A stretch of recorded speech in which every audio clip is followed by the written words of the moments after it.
como que aquela pessoa física que aposta, que ganha e que perde, vai trazer esse reflexo para os seus rendimentos, né? Como é que ela vai trazer essa receita lícita e vai pagar imposto sobre isso? E precisa reportar, porque muitas vezes tudo bem, pode ser um valor pingadinho e tal, mas quando você chega no final do ano, dependendo de quanto você está movimentando, isso pode fazer diferença no seu acréscimo patrimonial. Recentemente, né, a gente teve a aprovação da reforma tributária e aí trouxe uma corrida de várias famílias, até pensando em planejamento, qual seria aquela hold ou a patrimonial ou a hold familiar. Então, alguns gatilhos enfatizam ou aceleram esse processo. Olá, sejam muito bem-vindos a mais um episódio do RSM Cast, o podcast da RSM que trata de assuntos de negócio e que são também de interesse das empresas, empreendedores do middle market.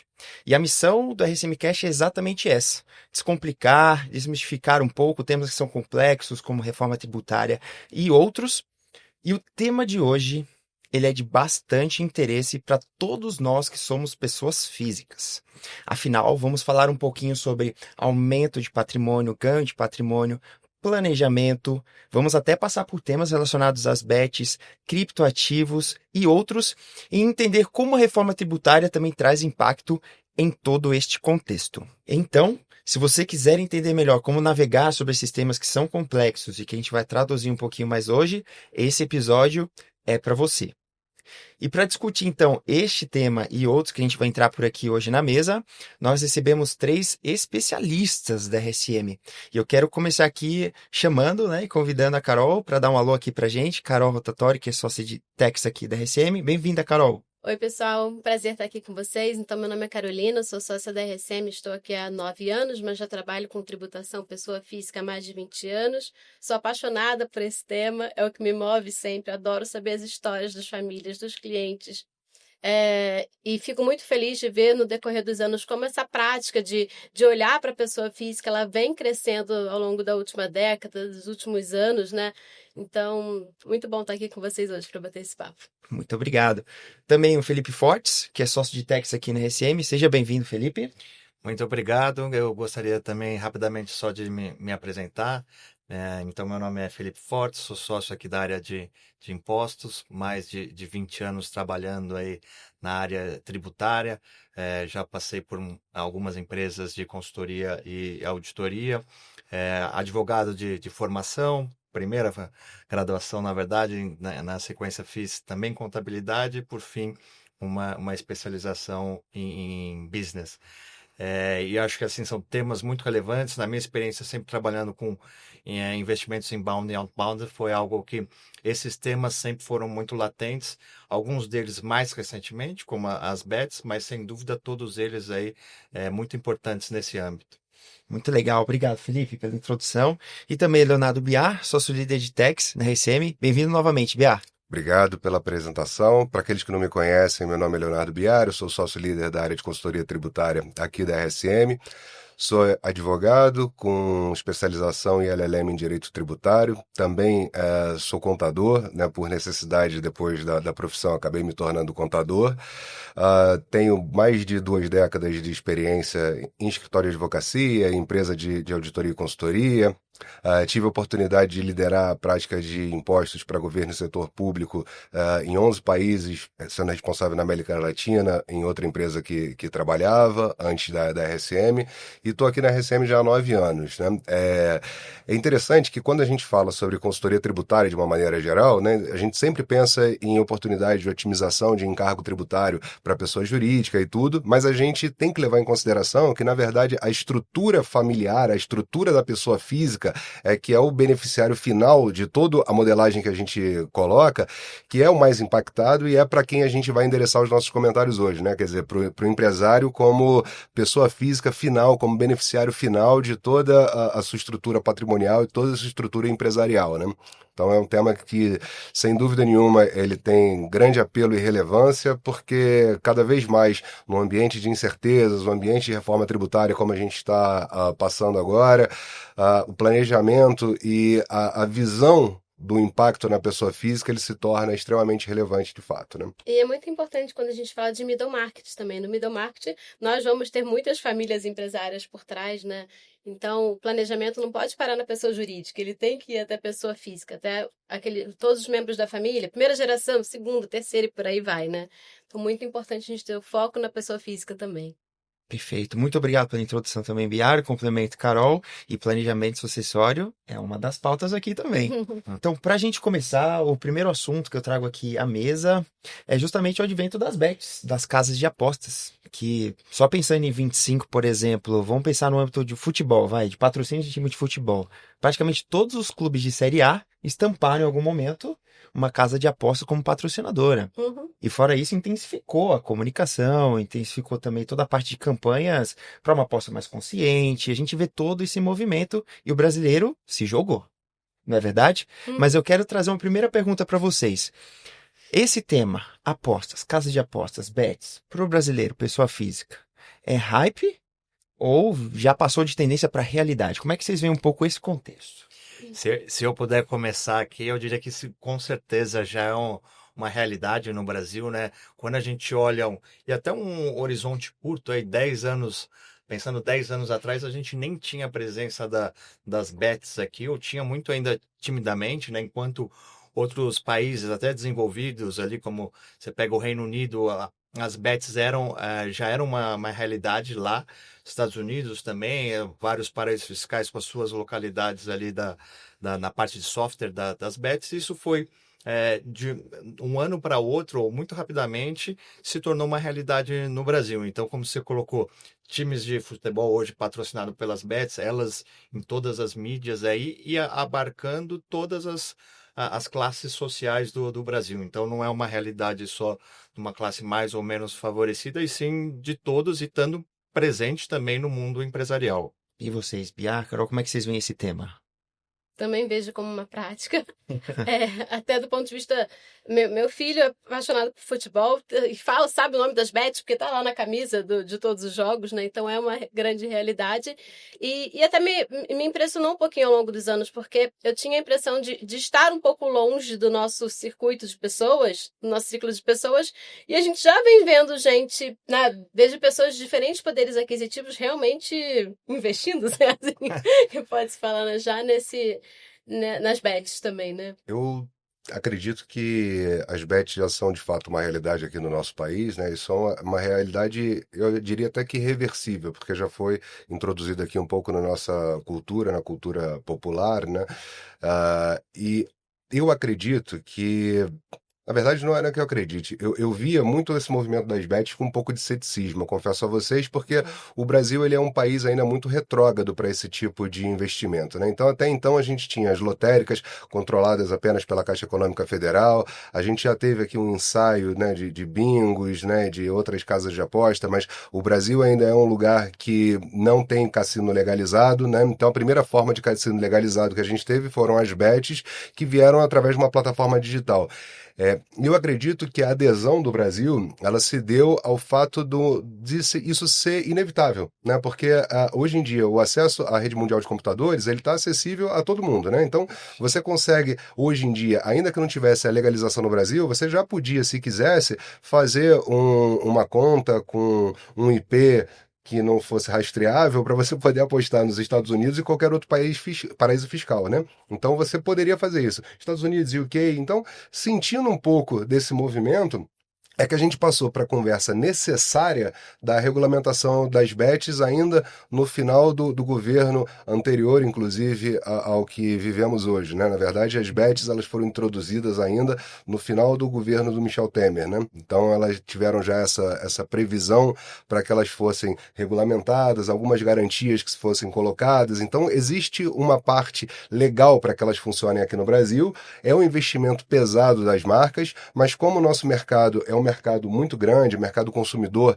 muito abrangente, né, muito pulsante, afinal de contas somos mais de 200 milhões potenciais consumidores, isso se torna bastante interessante e elas fizeram todo o investimento para serem legalizadas aqui e serem reconhecidas, né? Porque esse investimento de marketing nada mais é do que colocar elas no imaginário popular, colocar elas de forma acessível, né? Então, é uma discussão muito importante que a sociedade, de maneira geral, ela precisa ter.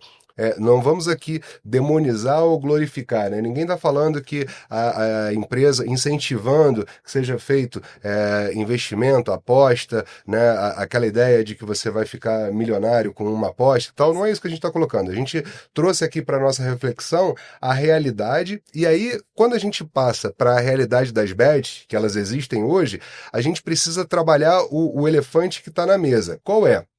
Tá bom, o homem médio, independentemente da bet que se estabeleceu aqui no Brasil, como que ela vai pagar imposto ou não, aí a gente vai ter uma discussão super legal de pessoa jurídica, a gente tem o Pilar 2, que a gente pode convidar vocês para um outro podcast para vocês ouvirem sobre toda essa parte de tributação global, mas falando sobre a pessoa física, que é o assunto que nos interessa hoje, como que aquela pessoa física que aposta, que ganha e que perde, vai trazer esse reflexo para os seus rendimentos, né? Como é que ela vai trazer essa receita lícita e vai pagar imposto sobre isso, né? Então descendo um pouco mais esse funil que a gente precisa analisar isso de forma mais amplificada. A gente precisa colocar a nossa lente e verificar, tá, o camarada vai ganhar esse rendimento, ganhou uma aposta, digamos que teve esse rendimento positivo. Como é que isso vai ficar, né?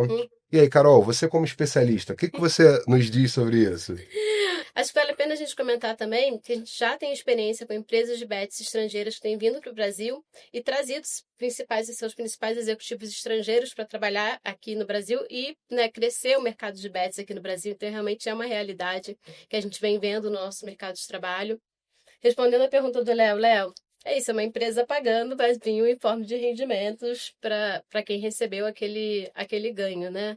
E precisa reportar, porque muitas vezes tudo bem, pode ser um valor pingadinho e tal, mas quando você chega no final do ano, dependendo de quanto você está movimentando, isso pode fazer diferença no seu acréscimo patrimonial e dar uma diferença. Inclusive, a gente toma como exemplo o Airbnb. Muita gente aluga por temporada, por um final de semana. Não vou usar minha casa na praia no final de semana, eu vou alugar para o Airbnb. Isso é um rendimento tributável, é algo que acrescenta o patrimônio, acrescenta os rendimentos daquela pessoa física, então precisa tributar. A gente pensando um pouquinho, fazendo um paralelo com os bets, se você recebe de uma empresa brasileira, ela já vai te dar um informe de rendimentos do que você teve de rendimento, né? Eventual tributação, e você reporta na sua declaração. Por outro lado, se você recebeu de alguma bet que é situada no exterior, em algum paraíso fiscal, em algum país, você precisa, como pessoa física, reportar e tributar aquele rendimento através do Carnê-Leão, que é um rendimento mensal. Esteja atento, porque a gente tem troca de informações fiscais entre os fiscos, CRS, FATCA. Então, a troca de informações entre países é uma realidade. Então, não adianta quem está aqui no Brasil pensar, eu recebi no exterior, vou deixar esse dinheiro lá fora, eu não vou tributar aqui no Brasil. Não, independentemente de você trazer o dinheiro para o Brasil ou não, você precisa reportar na sua declaração e, eventualmente, até no mês a mês, através do Carnê-Leão. Bom, então já é consenso que é realidade. Mas como é que você vê, por exemplo, Fortes com a regulamentação também já caminhando, ganhando corpo? Este ano que a gente inicia aqui, ele é de mais fiscalização, mais aperto, flexibilidade, mais conscientização, porque a gente acaba vendo também que importa o poder aquisitivo. Pegou. Às vezes quem tem um poder aquisitivo menor, tanto com quem tem um poder aquisitivo maior, faz lá de vez em quando a sua fezinha.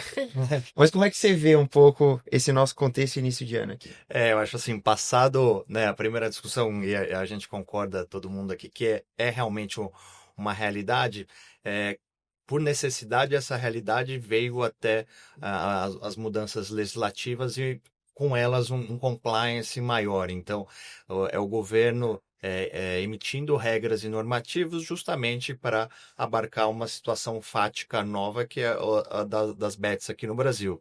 E aí, obviamente, pensando no futuro, eu pelo menos consigo enxergar como algo que será mais restritivo no sentido de o governo emitindo mais normativos justamente para cada vez mais regular essa atividade.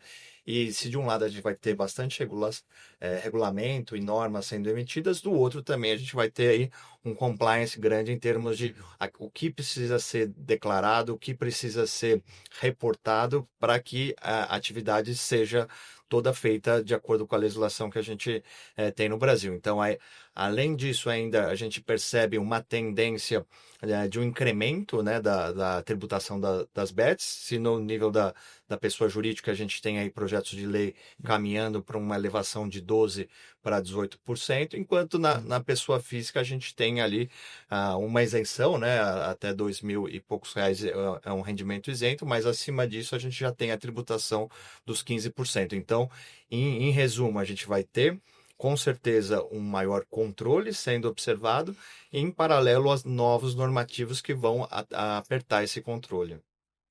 O que você acha aí, Biar, desse contexto? Eu não me espantaria se para instrumento de controle, por exemplo, a gente viesse a ter uma retenção na fonte sobre esses pagamentos no futuro, como é feito com outras apostas, né, como as apostas regulamentadas pela Caixa Econômica Federal, né, pela Loteria Federal. Então eu acredito que a realidade para fins de controle seja a retenção no futuro, né? E isso vai trazer e obrigar que as empresas tenham uma maior conformidade, maior compliance, e ele se torna um pouco maior, porque aí as necessidades de informação serão cada vez maiores. Mas isso ainda não é a realidade atual. Mas conhecendo um pouco a estrutura tributária que o Brasil ele adota, não me espantaria se num futuro breve, né, a gente passasse já para retenção na fonte sobre esses pagamentos, sobre esses ganhos, né? Então eles seriam um instrumento muito mais eficiente, na verdade, de acompanhamento, né, da tributação, e a gente endereçaria aqueles pontos que a Carol comentou antes, né, que é ter o contribuinte atento para poder fazer as suas declarações tempestivas, né, exceto se os pagamentos, os ganhos vierem de fonte domiciliada no exterior, que aí você teria que trazer isso para dentro do carnê-leão de fato, que aí é um regramento um pouco mais particular. Mas o cenário da forma que ele está se desenhando era para que os pagamentos fossem feitos localmente aqui no Brasil, de modo que fosse possível haver a retenção de imposto de renda, que eu acho que seria um caminho natural. Não é um caminho existente atualmente, mas é um caminho natural no futuro a se perseguir. E dentro desse contexto, né, de pessoas que vão continuar. As pessoas físicas vão continuar nessa fezinha, vão, enfim, continuar apostando ali. Que informações vocês dariam para que elas se planejem bem nesse 26 aqui, que está iniciando, para não ter dor de cabeça? Quer continuar tudo bem, já é realidade aqui, mas como que elas podem se preparar, se planejar para não ter problema ou com o fisco ou nas suas prestações de conta? Como é que vocês veem o cenário? Eu acho que um ponto super importante é realmente, mesmo no nível da pessoa física, esse controle. Então, ter aí toda a documentação, suporte em termos de o que houve de apostas, o que houve de apostas vencedoras, para que no final do ano, ali quando ela fizer todo o seu informe, junto com o informe de rendimentos de outras fontes, ela inclua todas essas informações, né? E eventualmente, se em algum momento ela foi isenta, mas no acumulado do ano ela pode ter tido um ganho expressivo, um incremento patrimonial, e obviamente isso tudo tem que, além de ser reportado, eventualmente ser tributado se ultrapassa do limite de isenção. E lembrando também que a Receita Federal tem sempre 5 anos para questionar, né? Então, não é só guardar documento do que aconteceu no último ano. Você precisa guardar pelo menos 5 anos o seu histórico todo. Como a Beth não tem que fazer um informe de rendimento, né? Então ela tem que montar uma espécie de demonstração de resultado, né? Faz uma DREzinha mostrando as suas apostas, lembrando que as despesas com as apostas não são despesas dedutíveis, né? Vale a pena a gente lembrar disso. A gente tem que focar apenas nos ganhos que a gente teve, né? E esses ganhos são interessantes, que você não vai fazer por saldo, né? Você não vai fazer balance. Então, se você pegar o somatório do ganho que você teve ao longo do ano, se você teve mais perda do que ganho, então, na verdade, eu não vou ter que tributar. Aí a gente tem uma boa discussão se ele não seria por aposta, né? Então, ele mais perdeu que ganhou no ano. Então ele botou. Prevista em legislação. Exatamente. Se não é uma dedução prevista por legislação, as suas perdas você não vai conseguir deduzir. Então você não vai pagar sobre o balanço, você vai pagar sobre os ganhos efetivos que você teve. Então os ganhos pontuais, em teoria, eles são rendimentos tributáveis e você tem que colocar todos eles, a cada ganho que você tenha, você tem que considerar ele como um rendimento tributável.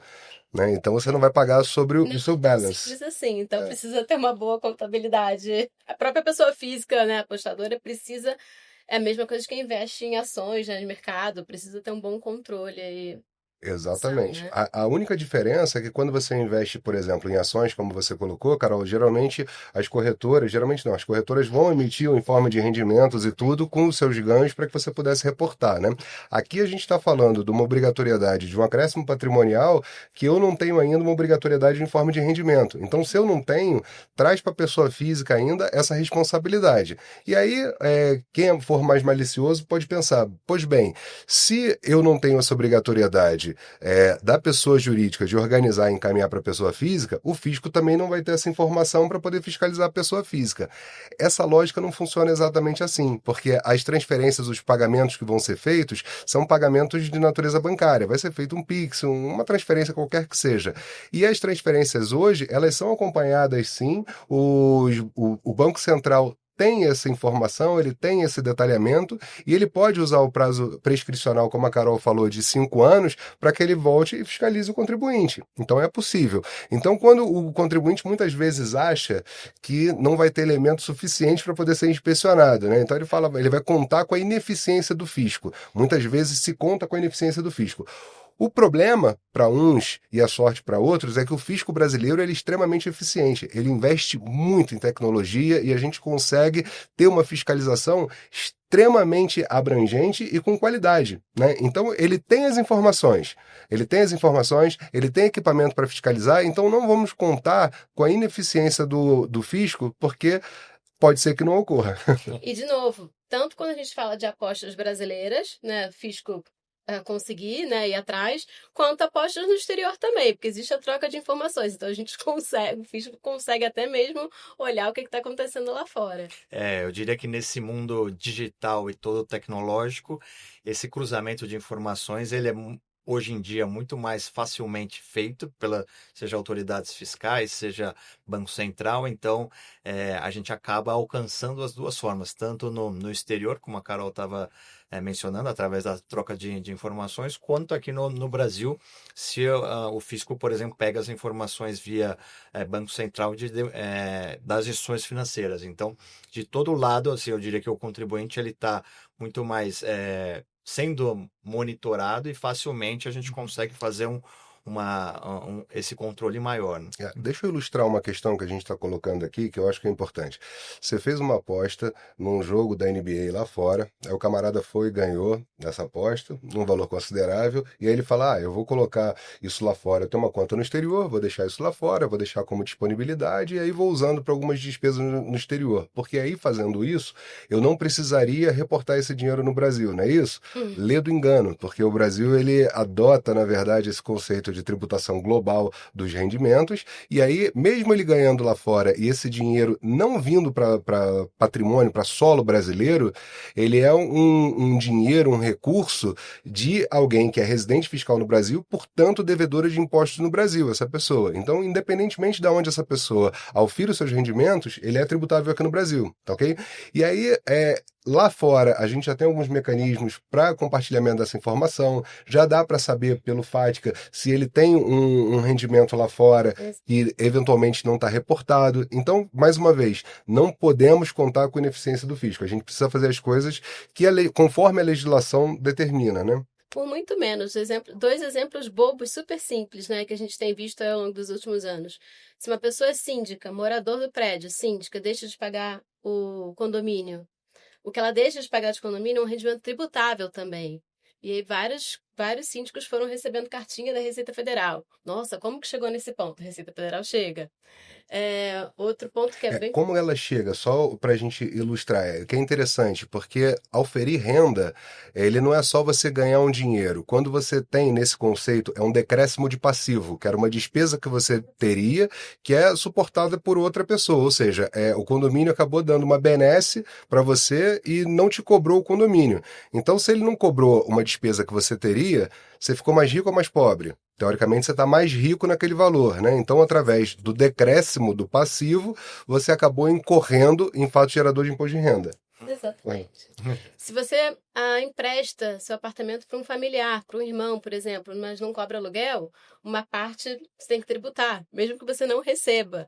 Isso está lá, claro, no Perguntas e Respostas. Então, realmente, o fisco consegue ir cruzando, né? Como o Léo comentou, e o contribuinte no Brasil precisa estar atento, porque a informação sempre chega. Olha aí, é para isso que existe o RCM Cash, para transformar temas complexos. E a gente, como pessoa física aqui, falou, tá mais fácil ou difícil, né, viver.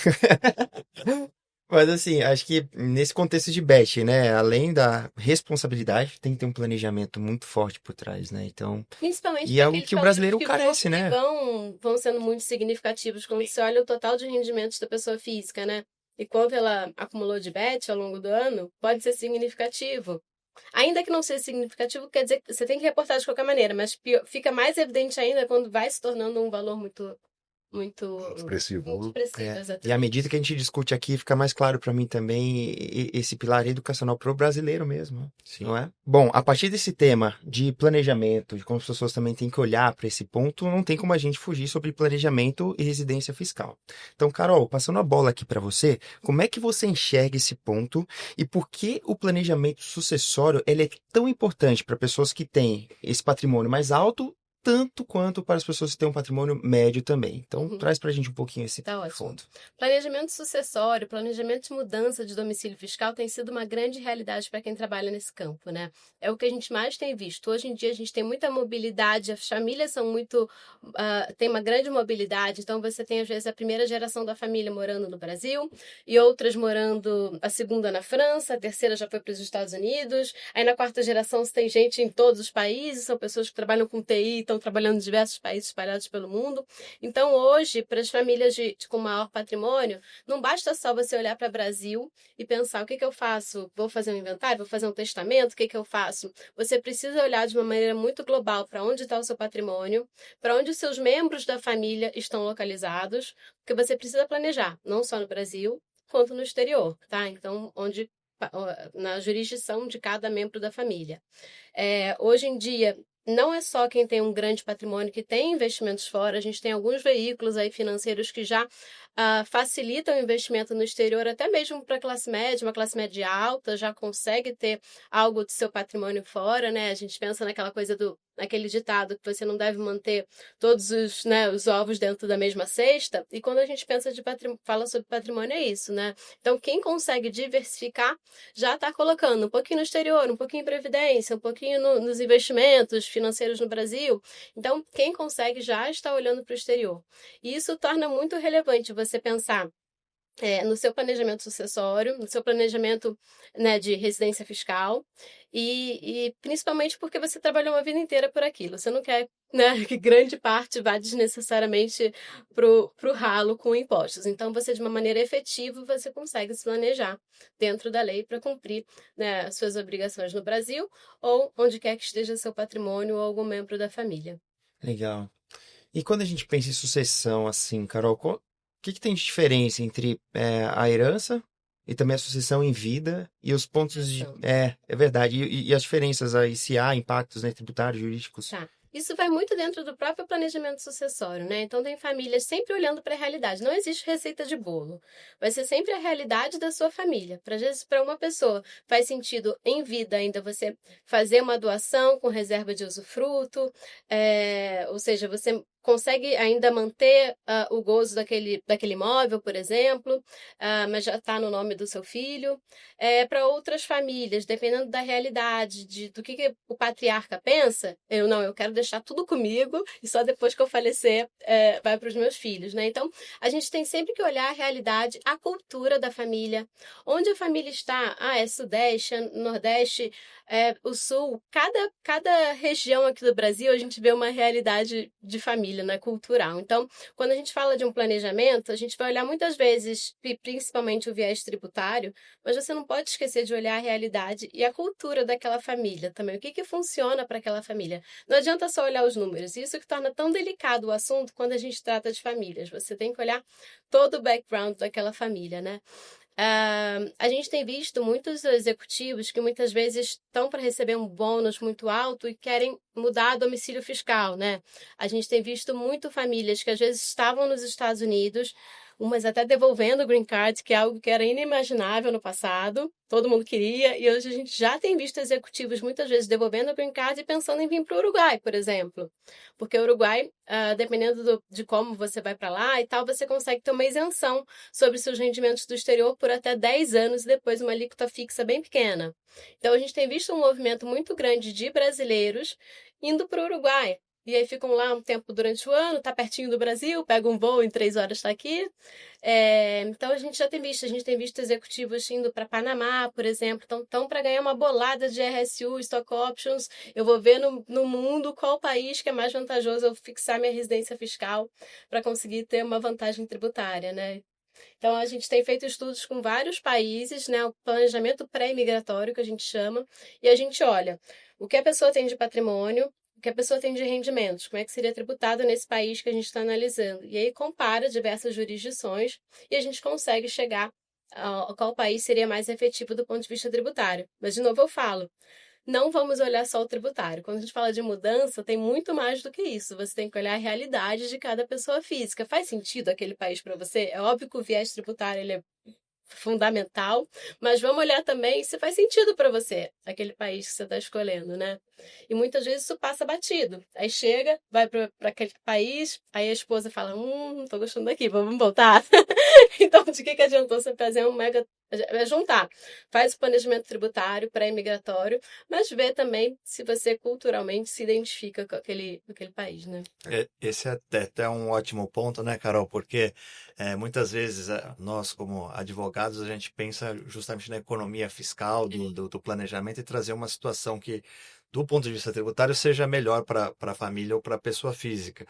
E, por outro lado, a gente vê muitas pessoas físicas que até por uma tendência cultural pensam em, eu quero ir ou para os Estados Unidos, ali na parte da Flórida, ou quero ir para Portugal, eventualmente Itália, por questões culturais também, mas cabe a nós, né, como assessores e consultores, até enfatizar que isso pode ser um movimento que vai estar em linha aí com os seus anseios pessoais, mas do ponto de vista tributário a gente tem outras oportunidades. E aí sim surgem jurisdições como Uruguai, Panamá, que trazem... Malta, né? Malta, exato. Paraísos, né, de maneira geral, que trazem essa economia ou possibilitam um planejamento que, do ponto de vista puramente tributário, ele pode ser mais eficiente. O planejamento de domicílio fiscal, como a gente está colocando aqui, ele é uma ponta do iceberg, né? Dentro de uma... se você conseguir desfiar um pouco mais esse novelo, você vai verificar que existem outras estruturas mais complexas que você precisa levar em consideração, como, por exemplo, a estrutura societária, se você vai albergar o seu planejamento sucessório numa holding, onde vai estar a sua holding, qual o domicílio fiscal que você vai colocar a estrutura, né, do seu family office, quando for o caso. Então, o domicílio fiscal da pessoa física, ele é uma parte dessa equação, mas ele é a ponta do iceberg, né? Então, a gente já teve projetos aqui, por exemplo, onde a gente tinha o objetivo de simplificar, né, Carol, a estrutura tributária de uma determinada família, né? Que ela tinha uma estrutura extremamente complexa. E a gente falou, tá, primeiro vamos entender aqui quais são os objetivos dessa família, como é que essa família está organizada e de que maneira a gente pode refletir isso nos atos societários, né? Então a gente simplificou algumas jurisdições que eles tinham, a gente acabou tirando algumas empresas intermediárias, então olhar também a estrutura societária daquela família também é importante, né? Porque isso cada vez mais hoje em dia se torna relevante. Lembrando só que é planejamento sucessório, porque quando a gente fala sobre sucessão, um mito que é importante a gente vencer é que não existe sucessão ou herança de pais vivos, né? Então, a gente sempre vai falar na sucessão em caso haja o evento morte. Até lá, ainda é um planejamento que pode ser mudado a qualquer momento e tudo. Então, por isso que quando a gente fala sobre quando a gente está analisando, né, a estrutura em vida, a gente fala em doação, a gente fala em usufruto, a gente não usa o termo sucessão propriamente dito, porque esse é um termo que juridicamente ele não é aceito, ele não é acolhido, né? E é interessante também, uma outra coisa que eu acho super bacana a gente pensar, eu, por exemplo, tenho 3 filhos. Se eu quiser pegar um imóvel meu e doar para um dos meus filhos ou vender, se isso não tiver a concordância dos outros, de acordo com o Código Civil, esse ato ele é anulável. Eu posso doar para o Felipe, por exemplo, que não tem uma relação filiativa comigo, assim, né? Uma relação filiativa não, uma reação de filiação comigo, né? Ele não tem uma relação de filiação comigo. Então eu posso doar para ele. Agora, doar para um herdeiro necessário direto, esse ato juridicamente ele se torna anulável se não tiver a aquiescência dos demais Da herdeiros. parte que você pode efetivamente Porque disponível a ou não parte também. disponível da legítima, ainda que você tenha a parte disponível da legítima, né? Porque você pode, como detentor daquele patrimônio, dispor de até 50%, né? De 50% do seu patrimônio. Os outros 50%, eles ficam vinculados aos seus herdeiros necessários. De maneira simples, seria isso. Ainda que você esteja dispondo de algo que seja parte disponível da legítima, se está favorecendo um dos outros herdeiros, precisa, em detrimento dos outros, precisa ter a aquiescência de todos os outros herdeiros. Então, esse é um tema que é interessante a gente também levar em consideração, que muitas famílias acabam não observando isso quando fazem doações em vida, né? E aí, às vezes, só por não pedir a anuência dos demais herdeiros, a anuência expressa, aquele ato se torna anulável. Então, às vezes, é um detalhe, e como se diz, né, num brocardo muito conhecido, o diabo mora nos detalhes, né? E vai trazer dor de cabeça depois. E como é importante também, além desse planejamento que o Léo estava comentando, você faz um planejamento, mas ele não vai ser definitivo para o resto da vida daquela família, né? Você precisa ir revisitando. Então, um planejamento que faz sentido no comecinho de 2025 pode chegar no final de 2026 e não fazer mais sentido.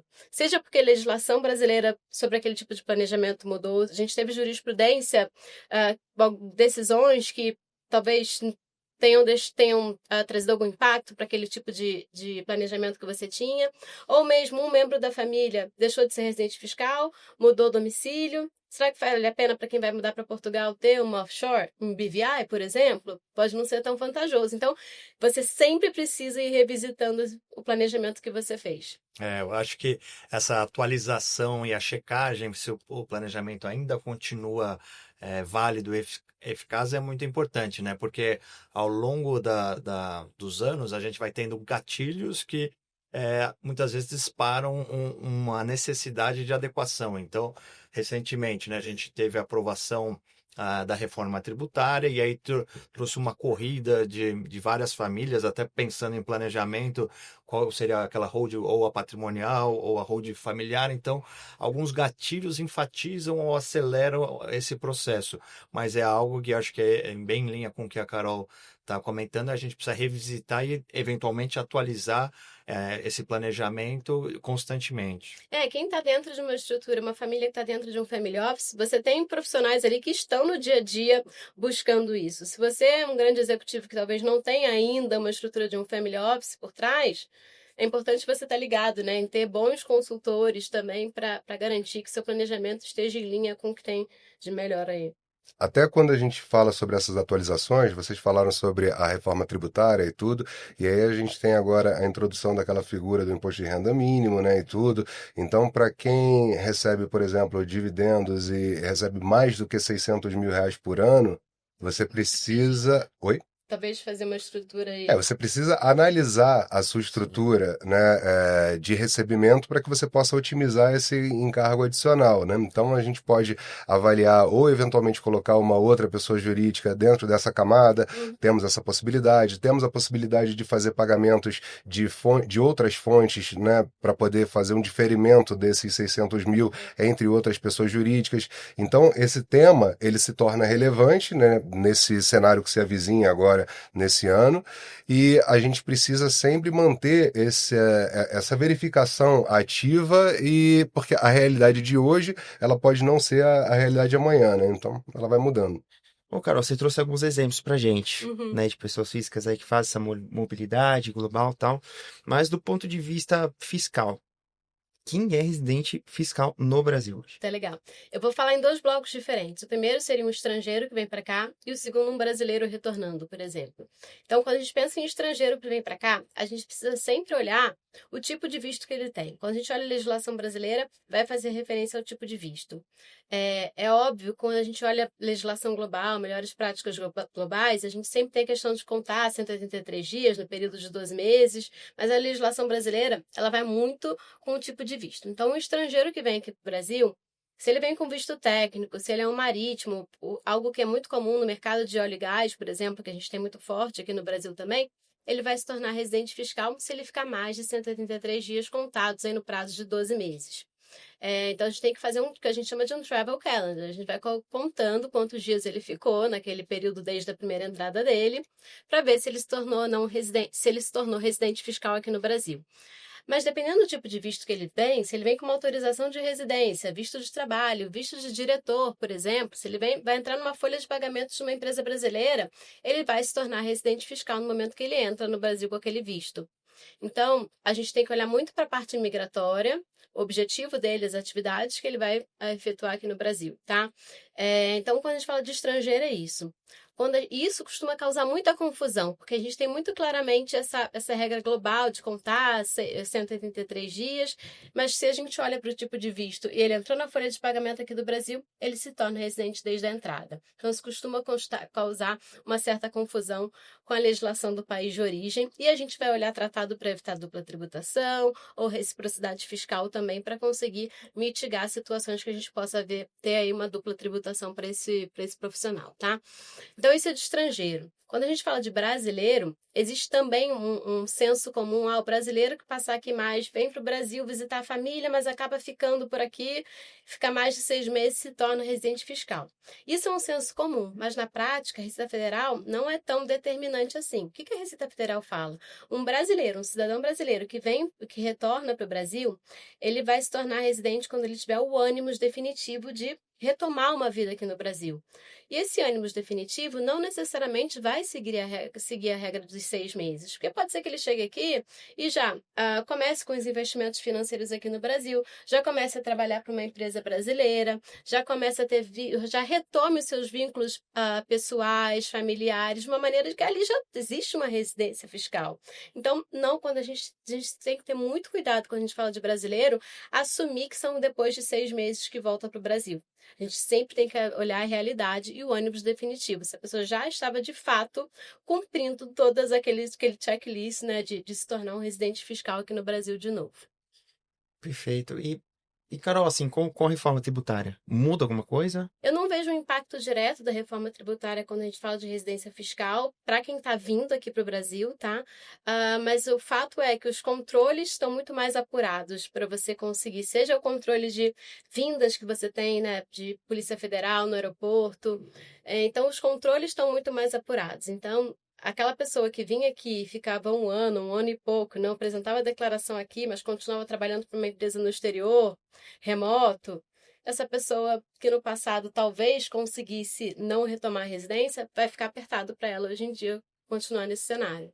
A gente estava até comentando recentemente, né, Carol, eu e você, daquelas situações que o brasileiro cumpre os requisitos formais, então ele de alguma forma fala, a partir de agora eu vou ser residente fiscal ali no Uruguai, por exemplo, mas que ele acaba não seguindo ou efetivamente cumprindo as formalidades quando ele deve estar ali no Uruguai, e aí acaba sendo só um planejamento muito mais artificial que não cumpre exatamente os requisitos, e aí a consequência é que potencialmente o fisco pode ir atrás e exigir toda essa tributação que está saindo do Brasil e indo potencialmente para o Uruguai, como nesse exemplo.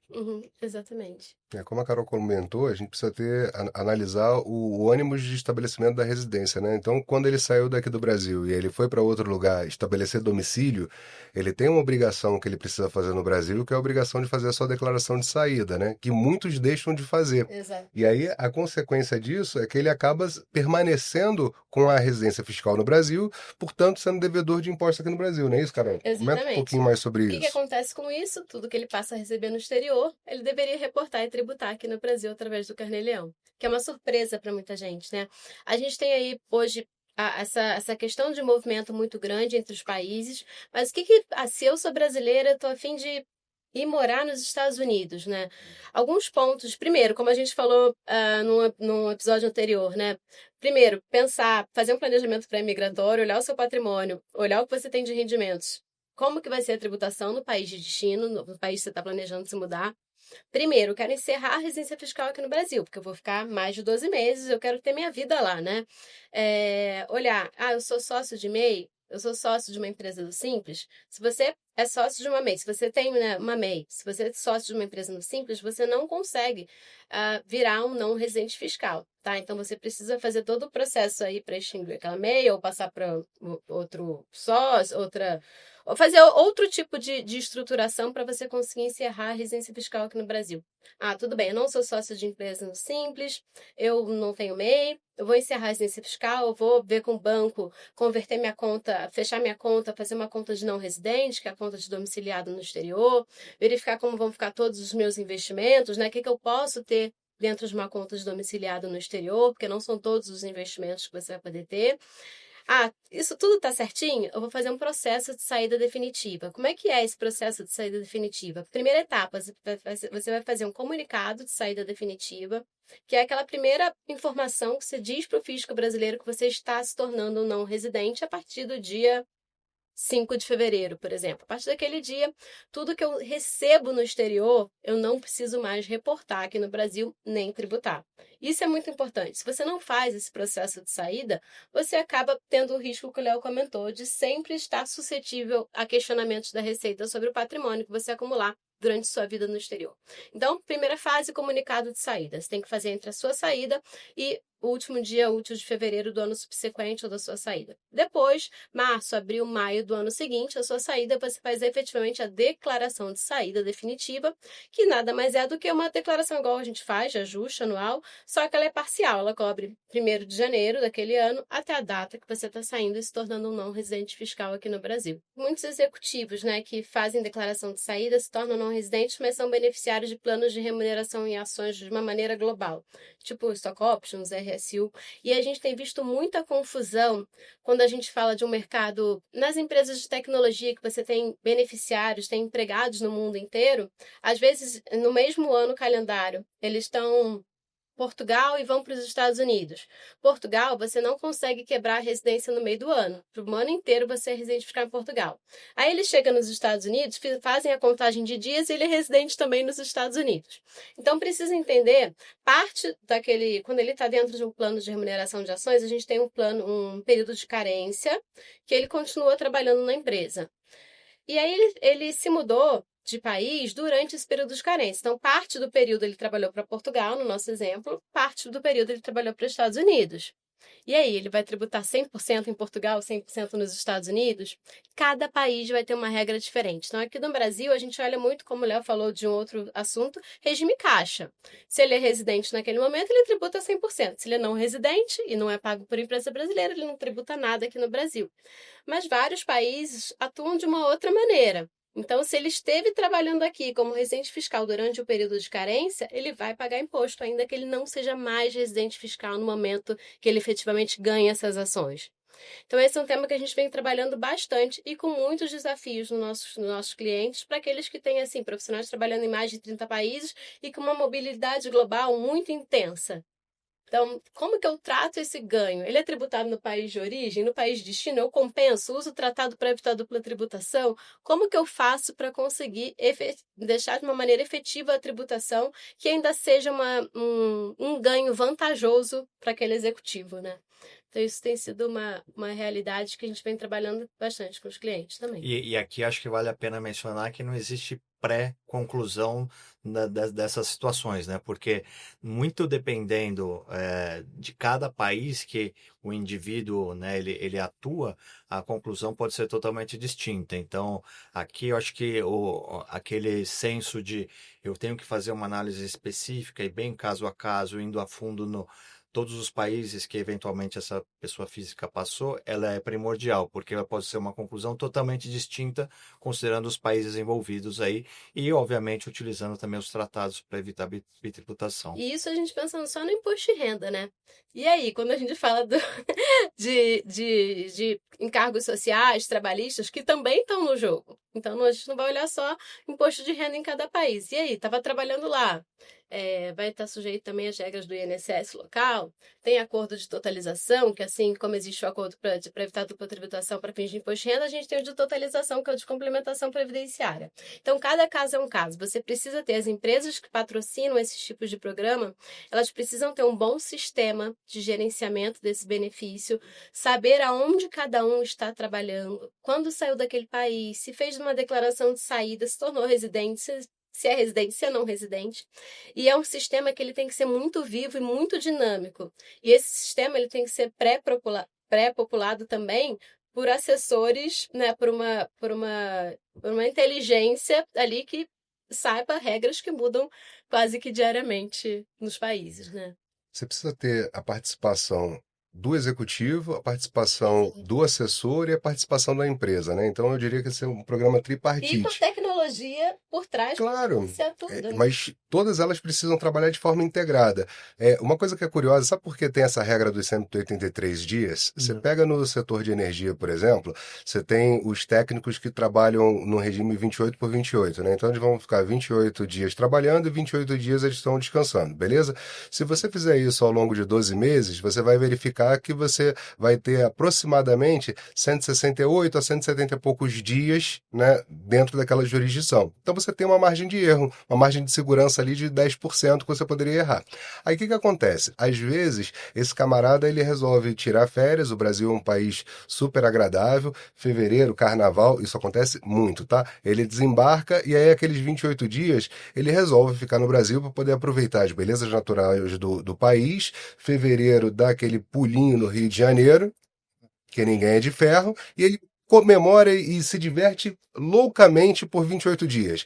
Bom, ao fazer isso, ele se torna residente fiscal no país, porque ele vai passar os 183 dias. E aí, e se ele não comentar com a empresa que ele tirou férias no Brasil, a empresa não vai saber e ele se torna residente fiscal sem a empresa tomar conhecimento. E sem ele tomar conhecimento, tudo isso porque ele resolveu curtir o carnaval no Rio de Janeiro. Isso acontece mais do que se imagina, tá? É Uau. muito, muito frequente isso. Uau, Certeza. uma baita curiosidade mesmo. Essa é a curiosidade. E vale a pena pontuar também que a própria OCDE, ela divulgou uma pesquisa, né, e abriu para países, para consultorias responderem sobre mobilidade global. Então, realmente, a gente espera para o futuro entendimentos, né, e novas diretrizes que vão mudar bastante esse mercado dos 183 dias, de data de residência com a legislação de cada país, tributação de planos de ações, trabalho remoto. Então, a gente espera aí grandes novidades. Bom, então entrando agora num tópico sobre investimentos, não tem como não falar sobre criptoativos. É um tema que já também ganhou seu espaço, uma regulação que já está no seu caminho. Mas como é que você vê, por exemplo, BIAR, o contexto tributário dos criptoativos no Brasil? Primeiro é interessante porque os criptoativos eles ganham muita musculatura e muita discussão, né?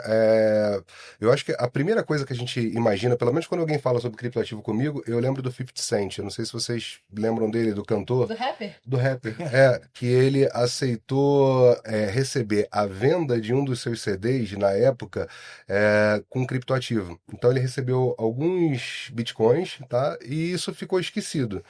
E ele deixou isso de lado e tal. Num determinado ano mais adiante, quase 20 anos depois dele ter recebido essa participação em Bitcoin, ele foi verificar que aquilo que ele recebeu, que ia ser 1 milhão e poucos de dólares, 2 milhões de dólares, algo assim, valia centenas de milhões de dólares já, né? Porque o pagamento em cripto ele acabou subindo muito. E aí muita gente acha que isso pode ser e está associado com pirâmide de investimento também, muita gente tem mau uso que a gente não vai nem entrar nessa seara aqui para discutir, mas fato é que traz esse ceticismo, né, de muitos, porque quando você fala sobre um ativo que ele não é tangível, né, muita gente se pergunta, puxa, será que ele não é fruto só de especulação? Será que ele é um investimento real? Muitos não acreditam e não apostam nesse tipo de novidade. A gente tem alguns governos, como se eu não me engano, El Salvador, que institucionalizou o cripto e colocou ele como sendo moeda efetiva e aceita naquela localidade, naquele país. Isso foi ótimo. É um movimento diferente de alguns lugares do mundo, quando a gente coloca e pensa qual é o país número um, né, mais conservador que a gente pensa, né? Eu penso sempre na Suíça.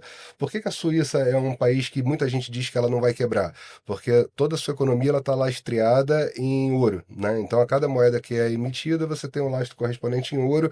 Em foreign currency é muito baixo e criptoativo é praticamente inexistente naquela localidade, né? E El Salvador seguiu por um caminho diferente. Agora, obviamente que a gente precisa endereçar também como é que a gente vai trabalhar essas movimentações e os ganhos de capital que a gente vai ter sobre esses ganhos, sobre esses ativos. Numa época que a gente chega próximo, se avizinha a declaração de ajuste anual, declaração de imposto de renda, a gente precisa olhar para os nossos patrimônios, o nosso ativo, e a gente olha às vezes um ganho que a gente tem em bolsa de valores e tudo, que isso já faz um pouco mais parte da nossa cultura, né? E os criptoativos, eles às vezes não dão um informe de rendimentos tão bom quanto a gente recebe É bem do difícil. outro. Sempre Como é que a gente difícil. traz isso para a declaração de imposto de renda, Carol? Exatamente. É sempre. A gente tem alguns executivos que a gente atende que tem na sua carteira, né, criptos, principalmente aqueles executivos mais jovens de startups. A gente tem visto bastante, cada vez mais. A gente precisa sempre reportar como custo de aquisição. E às vezes é até um pouco difícil para a pessoa física conseguir determinar qual foi o custo de aquisição daquela cripto, né? Mas o que a gente precisa, pensando de maneira prática para a declaração de imposto de renda? Reportar pelo custo de aquisição, você tem lá o código específico para investimentos, você tem o subcódigo. Se for bitcoins é X, se for outro tipo de moeda virtual é Y. Então você tem que listar primeiro qual é o tipo de moeda virtual que você tem e manter o custo de aquisição. E daí você vai ter o ganho, assim como você tem de ações. Você precisa diferenciar se é algo que está dentro do mercado brasileiro, se é algo do exterior também. Então, a ideia é que se você contribuinte aqui no Brasil, pessoa física, e tem operações acima de 30 mil, né, no exterior, ou usando plataformas descentralizadas, você também precisa, no mês a mês, reportar ao ICAC as suas operações. Olha, discutimos muita coisa aqui hoje. Se eu fosse você, eu consumia todo esse conteúdo e também aproveitaria para compartilhar na rede, hein? E não deixe de seguir a RSM aqui no YouTube e também de ativar o sininho. E se ficou alguma dúvida desse episódio, deixa aí nos comentários que a gente faz questão de responder a cada uma delas. Muito obrigado e até a próxima.